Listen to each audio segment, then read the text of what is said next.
إن الحمد لله والصلاة والسلام على رسول الله أما بعد قال النبي صلى الله عليه وسلم خيركم من تعلم القرآن وعلمه۔ قرآن مجید کی فضیلت الگ موضوع ہے۔ قرآن ایک بہت بڑا موضوع ہے، بلکہ یوں کہہ لیجئے کہ ساری شریعت قرآن مجید ہی سے ماخوذ ہے۔ بلکہ اللہ کے نبی صلی اللہ علیہ وسلم کی جو احادیث ہیں، امام شافعی رحمہ اللہ فرماتے ہیں یہ مما فہم من القرآن، یہ قرآن سے اللہ کے نبی صلی اللہ علیہ وسلم کا فہم ہے۔ گویا کہ حدیث کا اصل بھی قرآن مجید ہے۔ وہ الگ بات ہے کہ اللہ کے نبی صلی اللہ علیہ وسلم نے اللہ کی توفیق اور اس کی مشیت سے اس میں بعض چیزوں کا اضافہ کیا، بعض چیزوں کو مقید کیا، بعض چیزوں میں تخصیص کی۔ وہ اللہ کی طرف سے آپ کو دیا ہوا حق تھا۔ آج کی اس مجلس میں میں مختصر آپ کے سامنے چند نکات رکھنا چاہتا ہوں۔ توجہ سے سماعت کیجیے گا، زیادہ دیر بیان نہیں کروں گا، مختصر بات کروں گا، پوری توجہ سے سنیے گا۔ آپ نے فرمایا کہ تم میں سے بہترین وہ ہے جو قرآن سیکھتا ہے اور سکھاتا ہے۔ یہ بات آپ نے صحابہ کرام کی موجودگی میں کہی۔ صحابہ میں سے بھی بہترین شخص وہ تھا جو قرآن سیکھتا تھا یا سکھاتا تھا۔ آپ اور میں ان دو طبقوں میں سے ایک میں داخل ہو جائیں، یا قرآن سیکھنے والے بن جائیں یا قرآن سکھانے والے بن جائیں۔ تیسری قسم نہ بنے کہ جو نہ قرآن سیکھتا ہے نہ سکھاتا ہے۔ قرآن مجید سیکھنے کے 5 درجے ہیں جو ہر مسلمان کے لیے ہیں۔ ان میں سے پہلا درجہ قرآن مجید کو پڑھنا سیکھنا، جس کو آپ اپنی زبان میں ناظرۃ القرآن کہتے ہیں۔ یہ سیکھنا ہر مسلمان پہ لازم ہے۔ ممکن ہے آپ میں سے کچھ ایسے لوگ ہوں جنہوں نے بچپن کے اندر قرآن مجید نہیں سیکھا۔ اب وہ یہ سمجھتے ہیں کہ میں قرآن نہیں سیکھ سکتا، میرا ذہن کام نہیں کرتا، میری زبان اس طرح نہیں چلتی، شاید وہ یہ سوچ کے پیچھے رہ جائے۔ لیکن ایسا درست نہیں ہے۔ آپ عمر کے کسی بھی حصے میں ہیں، آپ تاجر ہیں، آپ ملازم ہیں، آپ مصروف ہیں، آپ فارغ ہیں، آپ جوان ہیں، آپ بوڑھے ہیں، آپ مرد ہیں، آپ عورت ہیں۔ آپ اپنے 24 گھنٹوں میں سے اگر صرف اور صرف گھڑی کو دیکھ کر 10 منٹ اگر آپ قرآن مجید کے ناظرہ پر توجہ دینا شروع کر دیں، مسجد کے قاری صاحب سے اوپر سے دیکھ کے پڑھنا سیکھ لیں، روزانہ کا ایک لفظ اگر سیکھنا شروع کر دیں، اگر آپ کے قرب و جوار میں کوئی ایسا استاذ نہیں ہے جو آپ کو سکھا سکے، تو اب تو نیٹ پر، سوشل میڈیا پر اس کی ریکارڈنگز موجود ہیں، آپ وہاں سے بھی تعلیم حاصل کر سکتے ہیں۔ ہر مسلمان کے لیے قرآن مجید کو اوپر سے دیکھ کے پڑھنا یہ آنا چاہیے، الا یہ کہ کچھ ایسی جگہ پر کوئی مسلمان رہتا ہو کہ جہاں پر اسباب اور وسائل ہی نہیں سیکھنے سکھانے کی، وہ معاملہ اللہ کے ساتھ۔ وگرنہ شہروں میں رہتے ہوئے، ایسی جگہوں پر رہتے ہوئے کہ جہاں پر قراء موجود ہوں، علماء موجود ہوں، ایک بندہ یہ کہے کہ میں پڑھا ہوا نہیں ہوں، میں نے پڑھا نہیں ہے، یہ تجاہل ہے، یہ غفلت ہے، یہ جرم ہے جو اللہ کے ہاں قابل مواخذہ ہے۔ اور یہ اللہ کی نعمتوں کی ناشکری ہے۔ اللہ کی نعمتوں میں سے سب سے بڑی نعمت قرآن مجید ہے، اور جو بندہ قرآن سے اپنا تعلق نہیں جوڑتا یہ بندہ اللہ کی نعمت کی ناشکری کر رہا ہے۔ تو پہلا سیکھنے کا درجہ قرآن مجید کو اوپر سے پڑھنا سیکھیے۔ ہر کوئی سیکھے۔ جب قرآن اترا کسی صحابی کی عمر کتنی تھی، کسی کی کتنی تھی، ہر کوئی قرآن سے جڑ گیا۔ آپ بھی قرآن سے جڑ جائیے، آپ عمر کے کسی بھی حصے میں ہیں قرآن سے جڑ جائیے۔ دوسرا درجہ ہے تو یہ پہلا درجہ ہی، لیکن اس کی اہمیت کے پیش نظر میں اس کو علیحدہ طور پہ بیان کر رہا ہوں۔ قرآن مجید کو تجوید کے قواعد کے مطابق پڑھنا۔ تجوید کے مطابق پڑھنا قرآن مجید کو فرض ہے، یہ کوئی مستحب عمل نہیں ہے، یا اس کو محض سنت کا نام دے کر یا اس کو محض مباح کا نام دے کر، استحباب کا نام دے کر اس کے درجے کو کم کرنا۔ حقیقت کے اندر تجوید قواعد کے مطابق صحیح تلفظ کی ادائیگی کے ساتھ قرآن مجید کو پڑھنا لازم ہے۔ ہم اجمیوں کے لیے مشکل یہ ہے کہ ہماری زبان الفاظ کو، حروف کو صحیح ادا کرنے سے عاجز ہے۔ جب تک ہم اس کے لیے مشق نہ کریں، کوشش نہ کریں، کسی قاری کے سامنے بیٹھ کر بار بار ایک لفظ کی صحیح ادائیگی نہ سیکھیں، ہم اس کو صحیح نہیں ادا کر سکتے۔ میں نے بہت سارے لوگوں کو پڑھتے ہوئے سنا، میں نے ان کو روکا، میں نے کہا کہ جس طرح آپ قرآن پڑھ رہے ہیں اس طریقے سے میں ترجمہ کر کے بتاؤں؟ جب ان کو ترجمہ کر کے بتایا تو وہ رو پڑے۔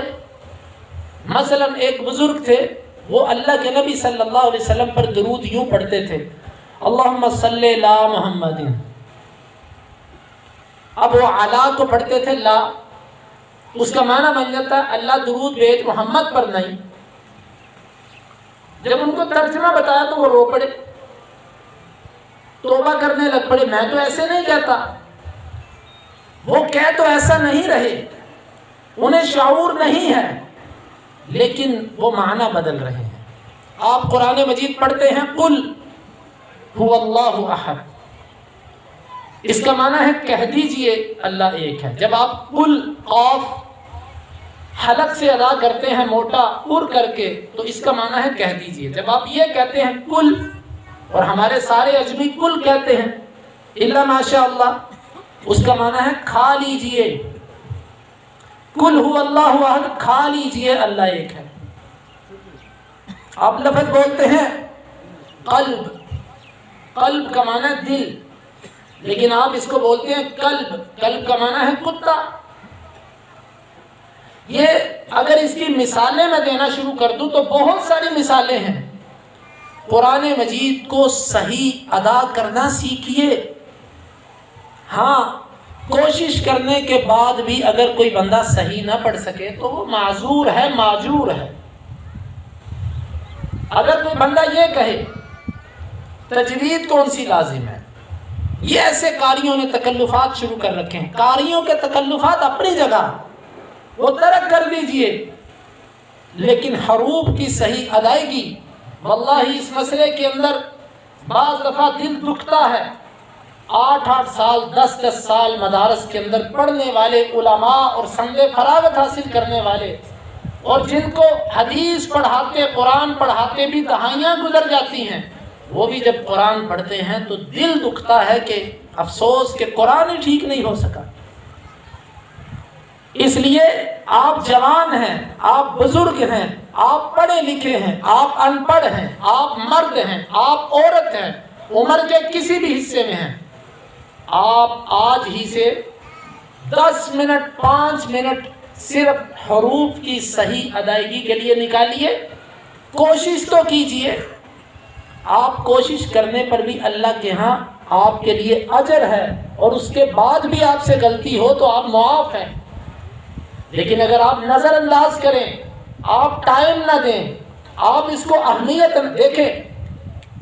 انگلش کا لفظ ہوتا ہے نالج، اس کے جب سپیلنگ بولے جاتے ہیں تو کے سے شروع ہوتا ہے، KN۔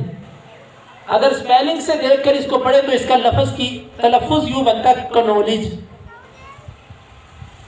کنولج۔ اب آپ کسی انگلش کو جاننے والے کے سامنے کہیں گے نا کنولج، وہ ہنس پڑے گا، وہ کہے گا کنولج تو نہیں ہوتا، نالج ہوتا ہے۔ دیکھیں انگلش کا ایک لفظ جس سے کیا فرق پڑے گا اگر غلط بھی پڑھ دیا، لیکن لوگ ہنستے ہیں کہ اس کو لفظ بھی بولنا نہیں آتا۔ آپ کی پشتو کا لفظ کوئی بندہ بگاڑ دے، آپ ہنستے ہیں، اردو کا لفظ کوئی بگاڑ دے، اردو والے ہنستے ہیں۔ ہر زبان کا بندہ اپنی زبان کے لفظ کی غلط ادائیگی سنے اسے ہنسی آتی ہے۔ آپ اللہ کی کلام کی ادائیگی غلط کرتے ہیں اور اس پر محنت نہیں کرتے، کوشش نہیں کرتے، اور پھر اس پر بڑے مطمئن بیٹھے ہیں کہ میں پکا مسلمان ہوں۔ واللہ آپ جس طرح نماز پڑھتے ہیں، اپنے مقامی عالم کو نماز سنا کہ اس طریقے سے ترجمہ کروائیے، آپ کو بتائے گا کہ آپ کیا پڑھتے ہیں۔ کیا پتہ آپ اللہ سے کچھ مانگتے ہوں اور اپنے لیے بد دعا کرتے ہیں۔ اس لیے دوسرا درجہ قرآن کو سیکھنے کا کہ قرآن مجید کے تلفظ کو صحیح ادا کرنا سیکھیے۔ اپنے بچوں کو مسجد میں بھیجتے ہیں، ان کا تلفظ خاص طور پر ٹھیک کروائیے، اس پر توجہ دیجیے۔ اور تیسرا درجہ اور اہم ترین درجہ وہ ہے قرآن مجید کے ترجمے کو یاد کرنا۔ آج والدین اپنے بچے کو مسلمان ثابت کرنے کے لیے مسجد میں بھیجتے ہیں قاعدے سے۔ جب وہ ناظرہ پڑھ جاتا ہے تو کہتے ہیں ماشاءاللہ ہمارا بچہ پڑھ گیا، قاری صاحب کو ایک سوٹ دے دیا، مٹھائی کا ڈبہ دے دیا، تھوڑے سے پیسے دے دیے، گھر پہ ایک چھوٹا سا فنکشن کر کے کہا کہ بچے کا قرآن مکمل ہو گیا۔ بس اس کے بعد بچہ مسجد میں جانا بند کر دیتا ہے۔ کیوں؟ اس نے قرآن پڑھ لیا۔ بچہ اسکول جا رہا ہے، کالج جا رہا ہے، یونیورسٹی جا رہا ہے، اور اپنے دیگر دنیاوی فنون کی منازل درجہ بدرجہ طے کر رہا ہے، لیکن قرآن مجید کا آخری اسٹاپ کیا ہے؟ ناظرہ۔ اس کے بعد جو حفظ کرنا چاہے وہ کر لے، لیکن یاد رکھیے قرآن مجید کے ترجمے کو سیکھنا اسباب ہونے کے ساتھ ساتھ لازم ہے۔ آپ جوان ہیں، آپ بوڑھے ہیں، آپ پڑھے لکھے ہیں، آپ ان پڑھ ہیں، آپ فارغ ہیں، آپ مصروف ہیں، آپ مرد ہیں کہ آپ عورت ہیں، قرآن مجید کے ترجمے کو سیکھنا اسباب ہونے کے ساتھ آپ کے لیے لازم ہے۔ جب سے آپ نے قرآن مجید کے ترجمے کو ترک کیا، اس کی وجہ سے بہت ساری خرابیاں آ گئی۔ ان خرابیوں میں عقیدے کی خرابیاں، ان کے اندر اعمال کے اندر بگاڑ۔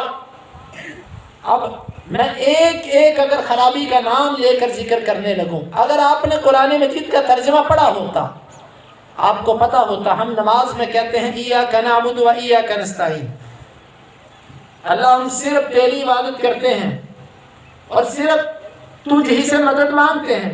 پھر آپ اللہ کے سوا کسی سے مدد مانگنے کے قائل نہ ہوتے۔ اللہ کے سوا کسی کو داتا، کسی کو غوث، کسی کو گنج بخش، کسی کو بگڑی بنانے والا، کسی کو غریب نواز، یہ آپ تسلیم نہ کرتے، کیونکہ آپ نے قرآن مجید کا ترجمہ پڑھا ہوتا۔ جب آپ نے قرآن کا ترجمہ ہی نہیں پڑھا تو آپ کو کیا کرنا؟ اگر آپ نے قرآن مجید کا ترجمہ پڑھا ہوتا تو آپ کو پتا ہوتا کہ وحی کے سوا کسی کی پیروی نہیں کرنی، وحی قرآن اور حدیث ہے۔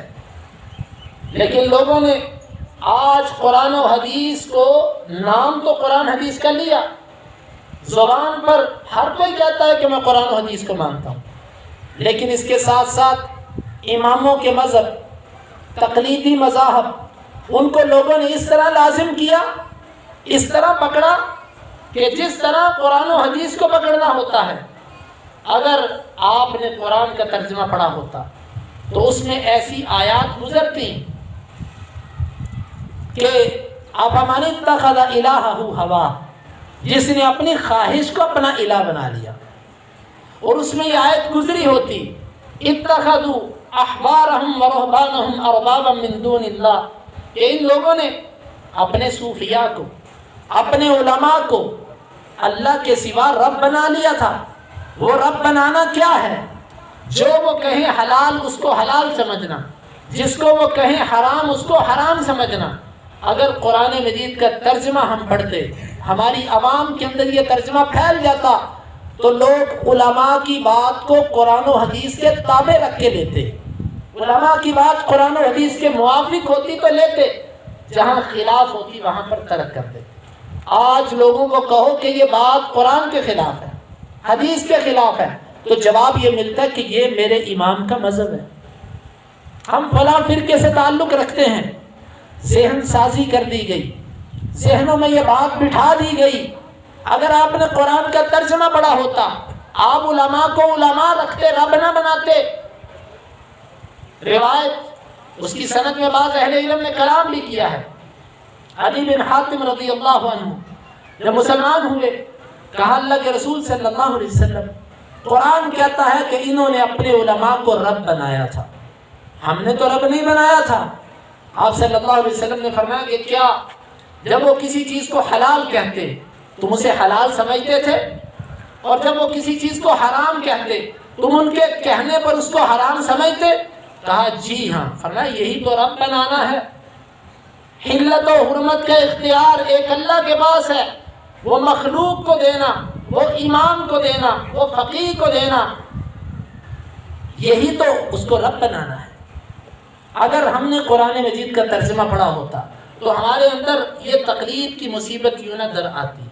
اور اسی طرح اگر ہم نے قرآن مجید کا ترجمہ پڑھا ہوتا، اسماء و صفات کی یہ بحثیں نہ ہوتی، یہ اللہ تعالیٰ کی صفات کے اندر تعویل کرنا، اس میں تفویض کرنا یا اس طرح کی چیزیں۔ اللہ تعالیٰ کی کلام اگر ترجمے سے پڑھی ہوتی تو یقین جانیے کہ ہم ان الجھنوں کے اندر پڑتے ہی نہ۔ اور اسی طرح بدعات، آج لوگ کہتے ہیں کہ مولویوں نے دین کو بگاڑ کے رکھ دیا۔ میری بات کو توجہ سے سنیے، میری بات انشاءاللہ جلد ختم ہو جائے گی۔ لوگ کہتے ہیں کہ علماء نے دین کو بگاڑ دیا، علماء کے جھگڑوں نے ہمیں ٹوٹے ٹوٹے کر کے رکھ دیا۔ ایسے نہیں ہے، دین کو بگاڑنے میں جتنا علماء کا کردار ہے، علماء سو کا کردار ہے، اس سے زیادہ کردار آپ لوگوں کا ہے۔ آپ لوگوں نے قرآن کو سمجھنا چھوڑ دیا، قرآن کا ترجمہ آپ نے نہ سیکھا نہ اس کا ذوق رکھا، پھر علماء نے جو چاہا آپ کو بتایا، آپ نے آمنا و صدق نہ کیا۔ اگر آپ قرآن کا ترجمہ پڑھے ہوتے، آپ قرآن سے جڑے ہوتے، آپ کا امام مسجد کی بات کرتا، آپ اس کو کہتے قرآن میں تو یہ نہیں لکھا ہوا، حدیث میں تو ایسا نہیں ہے، وہ اگلی دفعہ جب درس دیتا تو وہ سوچ سمجھ کے دیتا کہ بھئی میرے مقتدی یہ شعور رکھنے والے ہیں۔ میں نے اگر کوئی ایسی بات کی کہ جو کتاب و سنت کے خلاف ہوگی تو میرے مقتدی ہی اس کو قبول نہیں کریں گے۔ واللہ آج ہمارے اندر یہ جو خرابیاں آئی ہیں، میرا موضوع صرف یہ بیان کرنا ہے کہ قرآن مجید کو سیکھنے کے درجے کتنے ہیں۔ اس میں ایک اہم چیز کی طرف میں تھوڑا سا آگے چلا گیا۔ ہمارے اندر آج جتنی فرقہ واریت ہے، ہمارے اندر آج جتنا تنفر ہے اور جتنا بگاڑ اور جتنی خرابی ہے، یہ قرآن کے ترجمے کو ترک کرنے کی وجہ سے۔ ان اللہ یرفع بہذا الکتاب اقواما ویضع بہ آخرین، اللہ اسی کتاب کے ساتھ کچھ لوگوں کو بلند کرتا ہے اور اسی کے ساتھ اللہ پست کر دیتا ہے۔ اس سے بڑی پستی کیا ہے کہ ہم فرقوں میں بٹ کے رہ گئے۔ قرآن کو وقت دیجئے۔ اللہ نے آپ سے یہ نہیں پوچھنا کہ آپ کس فرقے سے تعلق رکھتے ہو، دیوبندی ہو، بریلوی ہو، کس جماعت اور کس تنظیم سے تعلق ہے، اہل حدیث کہلوایا کہ نہیں کہلوایا۔ اللہ نے یہ نہیں پوچھنا۔ اللہ کے ہاں نجات لفظ اہل حدیث میں نہیں، لفظ دیوبند میں نہیں، لفظ بریلوی میں نہیں۔ اتبعوا ما انزل الیکم من ربکم ولا تتبعوا من دونہ اولیاء، تمہاری طرف جو اللہ کی طرف سے اتارا گیا اس کی پیروی کرو، اس کے سوا کوئی ہو، وہ امام ہو، فقیہ ہو، محدث ہو، اس کی بات نہیں لینی۔ حتیٰ کہ خلفائے راشدین، اللہ کے نبی صلی اللہ علیہ وسلم کے بعد خیر الامم، امتوں میں سے بہترین امت، اس میں بہترین شخص ابو بکر، وہ بھی اگر کوئی بات کرتا تو صحابہ کرام اس کو کہہ دیتے کہ یہ بات اللہ کے نبی صلی اللہ علیہ وسلم کی حدیث میں ایسے نہیں ہے۔ عمر کوئی بات کرتے، عثمان کوئی بات کرتے، علی کوئی بات کرتے، ان کو کہہ دیا جاتا کہ یہ بات قرآن و حدیث میں ایسے نہیں ہے۔ اس لیے اپنے ذہنوں میں یہ بات اچھی طرح بٹھائیے، میں آپ کو یہی دعوت دیتا ہوں، خود بھی اپنے بچوں کو، اپنی بچیوں کو قرآن کا ترجمہ لازم کریں۔ کاش کہ ہمارے ہاں قرآن کا ترجمہ اتنا اہمیت پکڑ جائے۔ آج لوگ پوچھتے ہیں کہ آپ کی بچی پڑھی کتنی ہے، کون سی ڈگری ہے؟ لوگ فخر سے بتاتے ہیں F S C, B S C, M S C, I C S, B C S, F A, B A, I com, B com, اس نے سی ایس کیا ہوا ہے، اس نے فلاں کیا، اس نے فلاں کیا، فخر سے بتاتے ہیں۔ کاش کہ ہمارے ہاں یہ چیز عروج اور زور پکڑ جائے کہ بھئی فخر سے بتایا جائے کہ ہمارا بچہ قرآن مجید کا ترجمہ پڑھا ہوا ہے، ہماری بچی قرآن مجید کا ترجمہ پڑھی ہوئی ہے۔ اس لیے میرے بھائیوں، یہ میری نصیحت لکھ لیجئے، اپنے بچوں کو ناظرہ مکمل ہونے پر مسجد مت چھڑوائیے، بلکہ اگلی منزل شروع کروائیے، بچپن ہی سے لفظی ترجمہ قرآن مجید کا یاد کروائیے، یہ لازم ہے۔ چوتھا درجہ قرآن مجید کو سیکھنے کا وہ یہ ہے کہ اس کے بعد قرآن کی تفسیر، لفظی ترجمہ بچوں کو یاد کروائیں۔ 6، 7، 8 سال کا بچہ ناظرہ پڑھ جائے، مسجد نہیں چھڑوانی، بلکہ کسی عالم دین کے پاس بھیجنا اور اس سے کہیں کہ اس کو 2 لفظ 3 لفظ قرآن کا زبانی ترجمہ یاد کروانا شروع کرے۔ آہستہ آہستہ 2، 3، 4 سالوں کے اندر پورے قرآن کا ترجمہ لفظ و لفظ اس کو یاد ہوگا، اور اس کا فائدہ یہ ہوگا کہ اس کو پتہ ہوگا وہ نماز کے اندر اللہ سے کیا کہہ رہا ہے، اس کو پتہ ہوگا کہ میرا امام قرآن کیا پڑھ رہا ہے۔ ہمیں پتہ ہی نہیں، ہماری زندگیاں گزر گئیں، ہمارے سفید ہو گئے بال، لیکن ہمیں نہیں پتہ۔ ہم میں شاید کوئی نیوز پڑھنے والے ہوں، انگلش اخبار پڑھنے والے ہوں، انگلش خبریں سننے والے ہوں، اور شاید کئی غیر ملکی زبانیں جاننے والے ہوں، لیکن قرآن جاننے والے ہمیں بہت کم لوگ ہیں۔ اللہ کے لیے اپنے بچوں کو، اپنی بچیوں کو قرآن مجید کے ترجمے پر راغب کیجئے۔ یہیں سے تمام بدعات کا بھی خاتمہ ہوگا، خرافات کا بھی خاتمہ ہوگا، شرکیات کا بھی خاتمہ ہوگا۔ یہی وہ اخوت اور بھائی چارے کا ایک پلیٹ فارم ہے جس کے اوپر پوری امت کو جمع کیا جا سکتا ہے۔ پھر چوتھا درجہ قرآن مجید کی تفسیر، قرآن مجید کی تفسیر کہ اس کو پتہ ہو مفہوم کیا ہے، گہرائی میں نہ جائے، لیکن موٹا موٹا قرآن کا ترجمہ یاد ہونے کے بعد اس کو پتہ ہو کہ اللہ تعالیٰ اس آیت میں یہ بتانا چاہتا ہے۔ اور پانچواں درجہ وہ تخصص کے درجات ہیں جو طلباء اور علماء کے ہیں، اس کا تعلق فنون سے ہے، اس کا تعلق فقہ سے ہے، اس کا تعلق اجتہاد استنباط سے ہے۔ وہ اگر آپ کا بچہ عالم دین بننا چاہتا ہے تو وہ اس 5ویں درجے میں داخل ہوگا، وگرنہ یہ 4 درجے مسلمان ہونے کے لیے، لا الہ الا اللہ پڑھنے والے کے لیے ضروری ہیں کہ وہ ان 4 درجوں کا اہتمام کرے۔ ہاں، کسی ایسی مجبوری کے تحت ان درجوں سے کسی بندے کو رخصت بھی دی جا سکتی ہے، لیکن وہ رب کے ہاں، ہمارے ہاں رخصت نہیں۔ ہمارے ہاں یہی ہے کہ یہ 4 درجے سیکھنا، ناظرہ، تجوید، اس کے بعد قرآن مجید کا لفظی ترجمہ اور اس کی تفسیر، یہ ضروری ہے۔ آپ میں سے پھر اس کے بعد کوئی حفظ القرآن چاہے وہ بھی کر لے، اور علماء بننا چاہے اس طریقے سے اس کے درجے اور بن جائیں گے۔ تو یہ 5 سے 6 درجے بنتے ہیں قرآن کو سیکھنے کے۔ اب قرآن سکھانے کے وہ بھی یہی درجے ہیں، لیکن قرآن سکھانے کے لیے اور قرآن سیکھنے کے لیے ایک چیز کا اہتمام ضرور کیجیے۔ وہ چیز کیا ہے؟ سب سے پہلے قرآن سکھانے والا قرآن اس طریقے سے سکھائے جس طریقے سے اللہ کے نبی صلی اللہ علیہ وسلم نے قرآن سکھایا۔ قرآن کی تفسیر حدیث سے لی جائے، اس کے بعد قرآن کی تفسیر صحابہ سے لی جائے، اس کے بعد تابعین، اور اس کے بعد تبع تابعین۔ یہی وہ 3 طبقے ہیں جن سے قرآن مجید کی تفسیر لی جائے۔ قرآن کی تفسیر کرنے والے کو ڈرنا چاہیے، وہ اپنے امام کے مذہب کے مطابق قرآنی آیات کو نہ ڈھالے، اپنے امام کی